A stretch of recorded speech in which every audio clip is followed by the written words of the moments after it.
నన్నింక వార్డ్‌కి shift చేసిన తర్వాత తెలిసిన విషయం ఏంటంటే, బేబీ ఎన్‌ఐసీలో ఉంది. ఈవినింగ్ వరకు అబ్జర్వేషన్‌లో ఉంచమన్నారనేసి. ఈవినింగ్ అడిగితే ఇంకా కాసేపు ఉంచమన్నారు అన్నారు. ఇంకా నైట్ అయ్యేసరికి నాకు తెలియకుండానే కేజీహెచ్‌కైతే తీసుకొని వెళ్ళిపోయారు బాబుని. ఇంకా అడిగితే పవర్ ఇష్యూ ఉంది కదా అనకాపల్లిలో. సో, అందుకనే కేజీహెచ్‌కి రిఫర్ చేశారు. మార్నింగే డిశ్చార్జ్ ఇచ్చేస్తారంట, కంగారు పడకు అన్నారు. సరే అనుకున్నాను. మార్నింగ్ అడిగితే ఇంక ఇవ్వలేదు. ఇంక అప్పటినుంచి నేను ఎదురు చూడడం తప్ప బేబీ రావట్లేదు. నేనైతే పిచ్చిదాన్ని అయిపోయాను నిజంగా చెప్పాలంటే బేబీ కోసం ఎదురు చూసి చూసి. నైట్ అయ్యేసరికి ఇంక నాకు నిద్ర వచ్చేది కాదు. అలా ఆలోచించుకుంటూ, ఏడ్చుకుంటూ ఉండేదాన్ని. అలా చూస్తూ ఉండేదాన్ని పైకి. మార్నింగ్ అయితే ఇంక డోర్ వైపే చూస్తూ ఉండేదాన్ని. చెప్పకుండా తీసుకెళ్ళినట్టే చెప్పకుండా తీసుకొచ్చేస్తే బాగుండు అనేసి.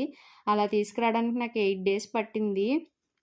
ఫైనలీ 8 డేస్ తర్వాత నా బేబీ అయితే సేఫ్‌గా నా దగ్గరికైతే వచ్చాడు. అండ్ ఫస్ట్ టైమ్ వాడిని పట్టుకున్నాను, వాడిని చూసాను. చాలా హ్యాపీగా ఫీల్ అయ్యాను.